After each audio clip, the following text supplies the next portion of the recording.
Selamat siang Sobat GPTV, kembali lagi bersama saya Asanti Astari di Garda Pancasila TV. Hari ini kita kedatangan tamu spesial yaitu Bapak Hilmar Farid atau Bang Fai. Kalau kita ngomong budaya udah Bang Fai adalah sosok yang paling tepat. Oke, sekarang kita mau ngobrol-ngobrol, spesifiknya topik hari ini adalah tentang Pancasila dan kaitannya sama budaya Indonesia. Ngobrol-ngobrol tentang itu ya Bang Fai ya. Oke. Jadi akhir-akhir ini kan kita sering lihat gitu kalau makna Pancasila itu semakin menipis di kalangan anak muda, di kalangan milenial dan Gen Z terutama. Jadi semakin hari tuh kayaknya Pancasila tuh semakin menjadi hanya slogan kosong gitu yang ya mungkin dia tahu Pancasila itu apa gitu tapi nggak tahu maknanya gimana, bahkan sering disuruh ngucapin juga salah ngomong, nggak hafal lah segala macam gitu. Dan ini sungguh memprihatinkan gitu. Kalau hafal pun aja enggak gitu. Kalau zaman dulu kan zaman generasi X gitu kan dia paling nggak hafal lah gitu ya di luar kepala, tapi zaman now sekarang udah bubar gitu lah. Jadi gimana menurut Bang Fai nih tentang fenomena menyedihkan ini? Satu, untuk semua. Dua, beradil dan beradab. Tiga, kemanusiaan yang beradab. Empat, kemanusiaan yang Ya, beradab. saya kira salah satu masalahnya tadi udah disebut. Iya karena dihafal itu. Gitu ya. Ketika satu norma ya. Ini kan Pancasila kan norma ya, semacam nilai yang menjadi kayak acuan panduan kita di dalam hidup berbangsa gitu ya. Nah, ketika kemudian hanya dihafal, tapi orang kemudian nggak lagi menghayati apa sih sebenarnya yang dimaksud ya dengan nilai-nilai itu dan kenapa itu penting bagi kita, ya dia makin lama makin menurun gitu ya sebagai pegangan di dalam kehidupan gitu. Dan itu sepertinya bukan gejala di kita aja sih gitu ya. Kalau misalnya kita lihat banyak negara lain gitu juga mereka punya problem yang sama. Generasi yang lebih tua mengeluh tentang anak-anak muda yang sudah kurang mengenali nilai-nilai dan seterusnya. Nah, saya biasanya kalau ada diskusi kayak gini punya satu kata kunci gitu. Relevansi ya. Jadi kalau kita ingin agar yang namanya Pancasila, nilai-nilai dasar dalam kehidupan berbangsa ini menjadi pegangan dalam masyarakat kita, tentu pertanyaan dasarnya relevansinya apa buat kehidupan sekarang gitu ya. Dan itu bisa kita lihat ya kekurangan yang kemudian ada di dalam praktek kehidupan sehari-hari. Contoh sederhana misalnya soal kebebasan beribadah gitu ya. Orang ingin ya beribadah sebagai penganut agama tertentu, terus tiba-tiba dihalangi, dilarang untuk bikin ini dengan alasan-alasan administratif dan seterusnya, sehingga kemudian orang mulai berpikir gitu ya, ini berarti sila-sila tertentu ini berlaku untuk sebagian orang aja sebenarnya gitu ya, atau untuk kita semua, karena dia kan merupakan pegangan mestinya kan kehidupan bersama gitu, tapi nyatanya dalam praktek nggak begitu yang terjadi gitu. Jadi jawaban atas pertanyaan yang susah itu ya, gimana caranya membuat Pancasila tetap menjadi bagian kehidupan sehari-hari itu letaknya dari relevansi. Tentu situasi kita sekarang gitu ya berbeda sekali dengan saat Pancasila dirumuskan ya 70 tahun lebih yang lalu gitu ya. Dan perubahan atau pergeseran ini senantiasa memerlukan upaya dari kita semua gitu ya untuk apa istilahnya mengupdate atau menyesuaikan ya dan membuatnya tetap relevan gitu. Dan ini saya kira PR yang paling berat gitu ya. Ya zaman dulu orang nggak punya medsos ya, orang nggak punya WA group. Nah sekarang semua diskusi-diskusi penting mengenai itu tuh terjadi di sini nih, ya terjadi di dalam ranah media sosial yang luar biasa ini gitu. Nah sementara si nilai-nilai ini seperti berdiri di luar ya karena tadi ya dihafal, jadi bagian dari upacara. Ya menjadi bagian dari hal-hal yang sifatnya formal. Sementara di ruang nyata yang sehari-hari ini dia absen, dia nggak hadir sebagai panduan gitu ya. Gap ini nih yang harus didekatkan gitu. Makanya saya suka bilang gitu, harusnya yang kayak menghafal apa segala macam dikurangi gitu ya. Yang seremonial, yang sifatnya hanya upacara dan seterusnya. Karena apa gitu ya? Karena resikonya itu tadi gitu. Orang merasa, oh pokoknya saya udah hafal Pancasila. Ya, bahwa kelakuan itu berbanding terbalik dengan berkebalikan ya dari nilai-nilai itu seperti nggak pedulikan karena yang penting dia hafal gitu ya. Jadi itu ya. Kalau tahun apa? Saya bicara waktu saya zaman masih kecil 80-an gitu ya. Emang kita waktu itu ngafal gitu ya, tapi juga berangkat dari penghafalan akhirnya juga tercermin juga gitu. Akhirnya jadi mungkin lebih terserap ke dalam terus akhirnya juga jadi terefleksikan ke sehari-hari. Karena kalau bicara tahun 80-an tuh kayaknya penghalang-halangan orang beribadah tuh kan jarang gitu ya isu-isu gitu. Atau mungkin tidak terangkat atau nggak tahu juga ya gitu. Dan mungkin malah saya pikirin berangkat dari hafalan terus akhirnya menjadi praktek. Sementara sekarang orang udah makin nggak hafal akhirnya makin tidak terjemahkan menjadi praktek gitu. Ya, dan apalagi kalau praktek yang keliru atau katakanlah perbuatan yang bertentangan dengan Pancasila ini terjadi berulang terus dan dibiarkan, orang akhirnya menganggap ya ini yang wajar. Gitu ya. Dan sedikit yang kemudian coba menarik kembali, mendudukannya kembali dalam sistem nilai yang coba kita kembangkan itu. Jadi kesalahan yang terus-menerus ya dibiarkan ya akhirnya menjadi benar juga gitu ya karena orang ngerasa toh nggak dihukum gitu ya, toh tidak ada tindakan gitu ya. Jadi lama-lama terjadi pembiasaan terhadap hal yang salah gitu ya. Dan itu ya itu yang bagian yang paling sulit ya karena orang nggak lagi merasa itu sebagai sesuatu yang salah, sebagai sesuatu yang janggal, keliru ya, tapi menerimanya sebagai sesuatu yang wajar gitu. Nah, iya. Seharusnya kita membiasakan yang benar ya, bukan membenarkan kebiasaan ya. Ya, bagus banget tuh. Iya. Iya, cuman maksudnya yang mendegakkan gitu, yang mengasih tahu ketika orang melakukan hal-hal yang tindakan salah yang tidak sesuai dengan semangat Pancasila itu juga kurang banyak gitu loh aktor-aktornya. Jadi misalkan kita lihat banyak tindakan persekusi gitu kan, atau enggak main hakim sendiri segala macam. Jadi dan akhirnya ya orang hanya bisa ngomel-ngomel di sosmed gitu kan, di komentar. Tapi juga nggak ada yang benar-benar melakukan tindakan untuk membetulkan itu salah loh persekusi kayak gitu kan. Orang yang kayak kemarin perempuan diarak di Padang gitu kan segala macam itu kan udah jelas-jelas ngaco. Cuma dia orang hanya sebatas cuman ngomong-ngomong di komentar, kok tidak ada tindakan yang lebih nyata untuk membetulkan kalau itu tuh salah gitu. Ini tidak sesuai dengan semangat Pancasila dan Indonesia gitu loh. Jadi gimana itu misalkan untuk mengatasi hal-hal kayak gitu, Bang? Ya pasti dalam situasi seperti itu orang berharap kehadiran negara ya, dalam hal ini polisi sebagai aparat penegak hukumnya gitu ya. Dan kita tahu ya, kadang-kadang di lapangan itu sikapnya tidak konsisten gitu ya. Kadang-kadang iya ditindak gitu, kadang-kadang kemudian dibiarkan. Kalau gitu belum ya, viral sehingga, kayaknya nggak ditindak gitu kan sekarang. ya, sehingga orang kemudian jadi ragu gitu.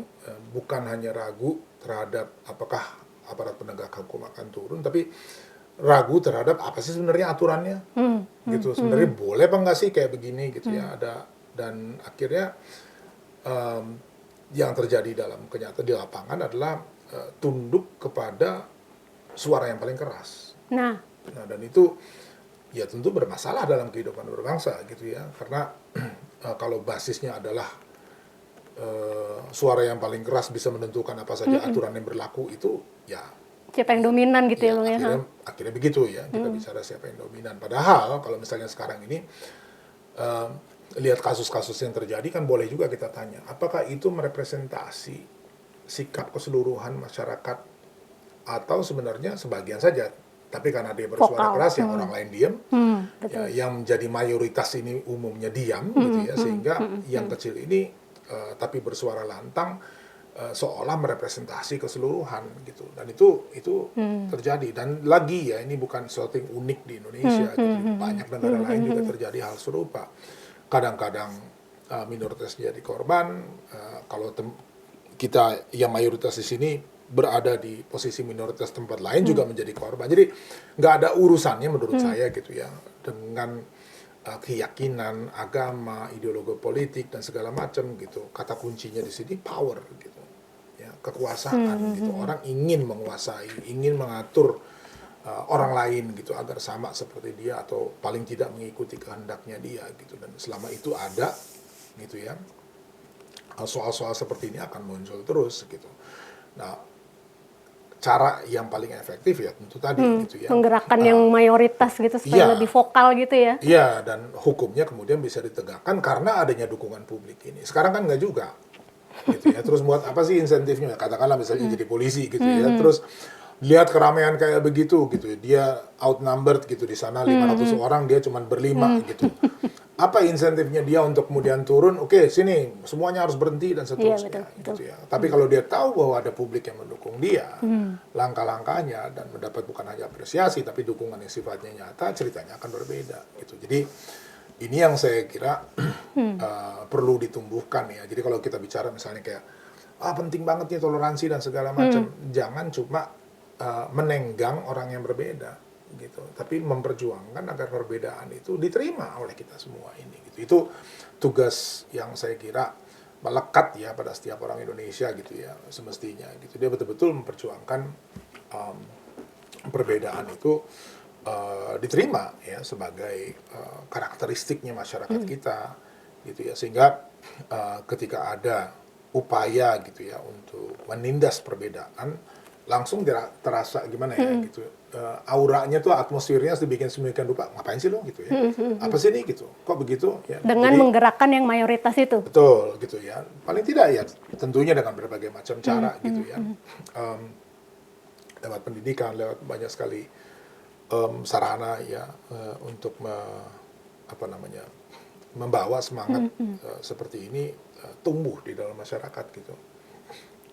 Berarti kalau misalkan kita turunin lagi nih dari Pancasila itu kan banyak angle yang bisa kita ambil ya untuk menegakkan Pancasila. Sekarang kalau kita kerucutin lagi ke budaya gitu. Bagaimana jadi terjemahan Pancasila ke dalam nilai-nilai kebudayaan kita sehari-hari gitu, yang baik mungkin juga sifatnya yang budayanya tak benda atau budayanya benda gitu. Tuh penerjemahan nilai Pancasila ke dalam budaya kita tuh seperti apa sih? Nah, ini penting mendudukan ini dulu nih, kebudayaan dengan Pancasila ya.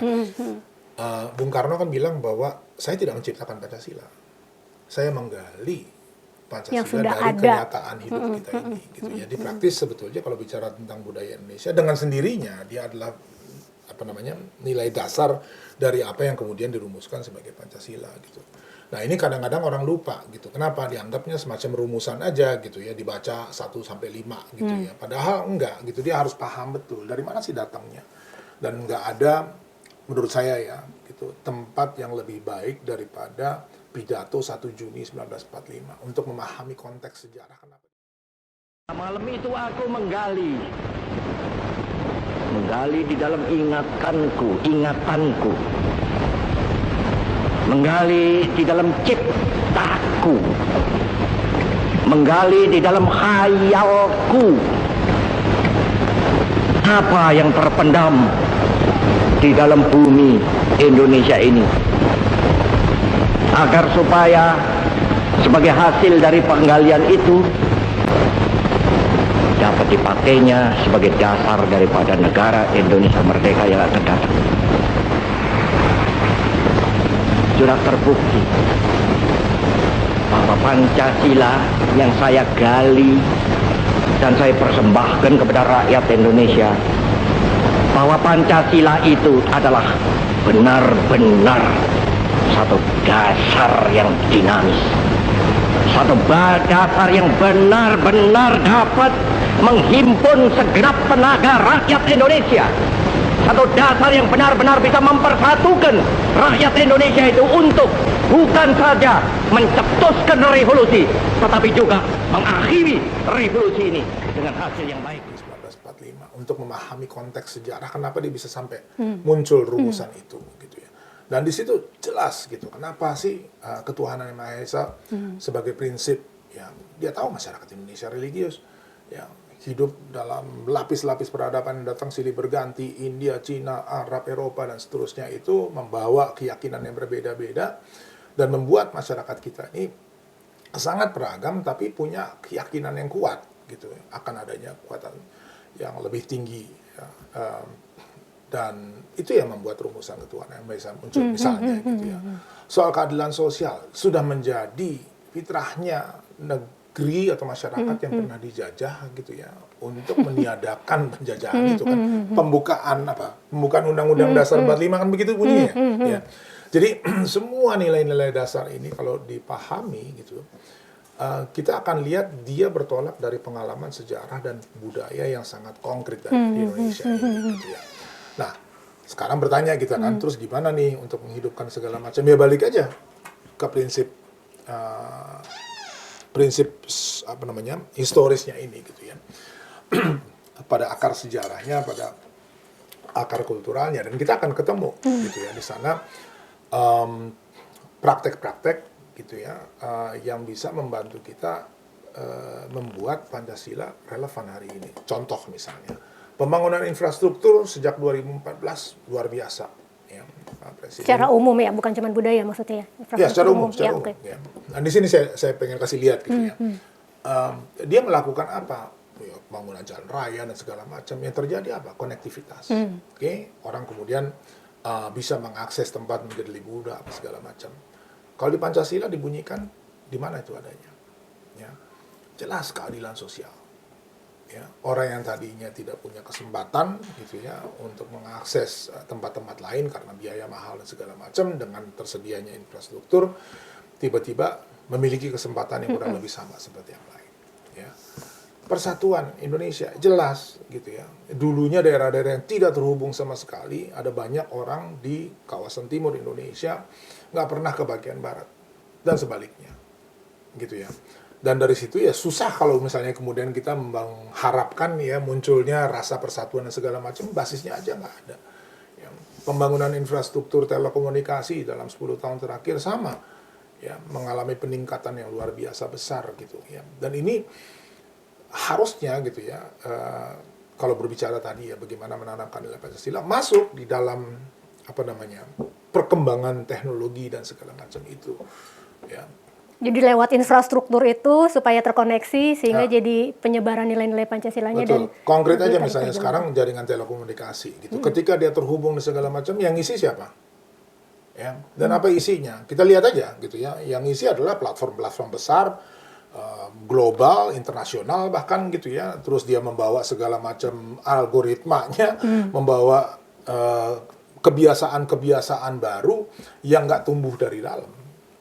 Ya, dan banyak dari kita kemudian ngerasa gitu ya, kok kita sekarang bertingkah lebih mengikuti apa yang terjadi di luar sana daripada mengekspresikan apa yang kita punya di platform itu. Ya karena sejak awal literasi mengenai apa sih sebenarnya platform-platform ini, bagaimana cara kerjanya, apa gunanya bagi saya gitu ya. Dan sekarang ini yang kita ikuti ya sebetulnya itu tadi ya, ngejar like banyak-banyakan dan segala macam agar algoritmanya, terus kita belajar menjadi, sementara di luar sana gitu ya, kekuatan-kekuatan besar itu sudah menggunakan ini jauh lebih awal, jauh lebih dulu, jauh lebih kuat ya, dan dia mendominasi seluruh percakapan, kita menjadi bagian-bagian pinggirnya gitu. Bahkan kalau mau dibilang lebih lugas, kita cuma jadi marketnya aja ya, nggak berkontribusi di dalam itu. Nah, sementara Pancasila itu tadi menghendaki adanya peran aktif dari kita dalam memaknai itu ya. Karena kalau misalnya kita lihat ya dulu kan, kalau sekolahnya tahun berapa? 80-an katanya. saya masih Gen X, masih bukan milenial. Pasti masih ingat P4 kan? Gitu Iya. ya. Dulu kan kita ada penataran tuh. Nah, penataran itu kan satu arah ya. Iya. Kita terima telan gitu bulat-bulat ya. aja. Ya, syukur ingat. Kalau nggak ingat juga paling urusan nilai ABC gitu ya. Dan kita tahu hasil dari atau produk dari pendidikan ya semacam ini yang sifatnya satu arah tuh terhadap nilai-nilai, penanaman nilai-nilai ternyata nggak terlalu efektif. Ya. Itu model dicekokin gitu lah ya Iya, karena ibaratnya. sifatnya satu arah. Sementara Pancasila menurut mama saya, kalau misalnya dia diinginkan menjadi nilai yang betul-betul melekat ya dalam masyarakat kita, peran aktif tuh sangat esensial. Nggak mungkin gitu ya, nggak mungkin orang diceramain, oke, saya ngerti sekarang Pancasila, besok saya berbuat ya sesuai dengan nilai. Nggak mungkin gitu. Dia harus menjadi bagian dari praktek sehari-hari, nggak ada bosan-bosannya diintegrasikan ya di dalam praktek kehidupan kita sehari-hari. Melalui banyak sekali Gimana jadinya? pendidikan satu yang saya kira sangat mendasar ya. Misalnya aja sekarang penghormatan ya terhadap orang tua ya. Hal-hal yang dulu kita sebut budi pekerti gitu ya. Sekarang kan agak Luntur. hilang gitu ya. Orang mungkin sekarang berpikir lebih praktis gitu ya. Pokoknya dapat informasi yang bisa mengisi kemampuan kognitifnya sehingga dia bisa berfungsi dalam masyarakat, terutama untuk ekonomi hidup layak dan seterusnya gitu. Dimensi sosial kulturalnya ini hilang gitu ya. Makanya di kementerian sekarang ya ada konsep Merdeka Belajar dan juga di Dirjen Kebudayaan soal-soal seperti ini kita tonjolkan lagi nih gitu ya, pengenalan terhadap narasi-narasi lokal, apa yang orang sebut kearifan lokal, pengetahuan lokal tuh diperkuat kembali gitu ya, karena disitulah kita menemukan banyak sekali apa namanya bahan dasar ya untuk membangun nilai berdasarkan Pancasila itu tadi gitu. Yang kalau misalnya kita mau cari di dalam ekspresi yang lebih modern, kontemporer, susah juga gitu ya. Karena sekarang norma itu bagus bersaing mengalahkan, menjadi orang yang menyebalkan untuk bisa naik performanya itu malah dianggap bagus, dianggap virtue. Coba aja lihat sekarang, kita lihat film-film dan segala macam tentang kita boleh nyebut ini nggak sih, merek boleh ya? Boleh, nggak apa-apa. Netflix misalnya, Iya. sekarang ada banyak sekali ya series gitu yang laku keras gitu. Dan kalau kita lihat gitu, filosofi dasarnya tuh nggak masalah kamu jadi orang yang paling menyebalkan asal kamu bisa perform ya dan mendapatkannya, dan itu Sedih ya? sangat terus terang mereka katakan gitu, dan orang senang gitu ya, karena bebas dari beban harus sopan santun dan segala macam gitu ya, kayak bisa melepas. Dan itu sekarang pelan-pelan kita lihat di kita ya, menjadi orang yang menjengkelkan, komentarnya sesuka-sukanya dan segala macam dianggap keren. Kenapa? Cool ya, orangnya nggak ragu-ragu mengungkapkan apa yang dia pikir dan segala macam. Ya mungkin kalau di luar sana gitu ya, dalam lingkup tertentu itu mungkin norma yang bisa diterima. Masyarakat kita apa iya gitu ya. Jadi banyak values yang sekarang ini berkembang muncul karena dipetik dari produk-produk komersial, media dan segala macam, dan dijadikan pegangan gitu ya. Dan itu yang memandu kehidupannya sehari-hari. Jadi gimana dong Pak Gim, untuk berarti kan kita sekarang membentuk perilaku kan setelah dikasih pendidikannya gitu kan yang mungkin sifatnya one way gitu ya, terus membentuk menjadi sebuah perilaku sehari-hari, khususnya apalagi dari elemen kebudayaan sendiri gitu. Ya. Jadi gimana? Kita misalnya ada target ya bahwa setiap anak ya, Indonesia nih harus mengenal karya sastra, karya seni, tari, film, musik dan seterusnya yang kira-kira mencerminkan nilai-nilai itu tadi ya. Dan dia mesti wajib. Wajib tuh maksudnya gimana? Ya harus, dia harus belajar itu, dia harus iya, baca, oke. dia Iya. harus mengerti, Iya. dia harus apa dan segala macam, dia harus mempelajari. Bahwa dia punya pendapat sendiri itu kebebasan masing-masing gitu ya. Tetapi mengenal itu menjadi sangat penting, sehingga dia ada kayak semacam kompasnya gitu ya. Moral kompasnya itu terbentuk karena adanya itu ya. Nah, si moral kompasnya kan yang kita bayangkan Pancasila ini. Nah, kalau moral kompasnya terdiri atas hafalan 1-5 gitu, ya akan susah di zaman sekarang. Si moral kompas ini harus betul-betul terikat ya dengan banyak praktek sosial kultural yang sekarang ini berkembang. Gunakan media pasti, gitu ya. Jadi kita nggak bisa minta orang menghafal. Tapi kalau kita kasih contoh video TikTok kayak apa kayak gitu ya, yang terus-menerus bisa katakanlah mencerminkan nilai itu, tingkat penerimaannya menurut saya akan jauh lebih tinggi. Tanpa orang harus bilang bahwa sekarang saya sudah Pancasilais, nggak penting juga. Ya, karena yang penting perilakunya. Ya, bukan pernyataan bahwa saya adalah A dan B dan C. Hanya wacana gitu ya, Hanya Pak wacana ya. gitu. Tapi betul-betul dia menghidupi itu. Berarti kalau memang tadi Bang Fai bilang itu menjadi wajib ya, mereka harus tahu karya sastra, seni, segala macam budaya, tari dan segala macam. Itu maksudnya menjadi kayak syarat misalkan di ujian sekolah kah, atau seleksi mungkin masuk sekolah, masuk universitas atau apa, sehingga itu menjadi dorongan paksaan untuk mereka belajar gitu. Teman-teman di pendidikan ya, tapi harus mulai diperlakukan sebagai salah satu kompetensi dasar ya, pengenalan terhadap negeri ini dengan kebudayaannya gitu. Ya sama gitu, kita juga bisa bertanya kan, kenapa sih perlu belajar matematik? Ya. Melatih ya? daya kritis sebenarnya tuh, Ya. daya problem solving. Nah, sama halnya nih belajar seperti ini nih, kemudian apa sih gitu kegunaannya bagi yang mempelajari itu gitu. Itu hal-hal yang perlu dirumuskan, dan saya kira sekarang sih cukup banyak ya upaya seperti itu, baik di sekolah-sekolah ini pemerintah maupun teman-teman yang kerja di civil society. Sudah banyak ya praktek-praktek yang bagus seperti itu. Yang kurang atau masih rasa belum itu adalah menghubungkannya ya satu sama lain gitu. Banyak praktek bagus-bagus nih terjalan sendiri-sendiri gitu ya. Nah, kita pengen sekali ada platform yang kemudian membuat mereka bisa tukar pengalaman, pemikiran dan seterusnya sehingga dia betul-betul jadi kuat.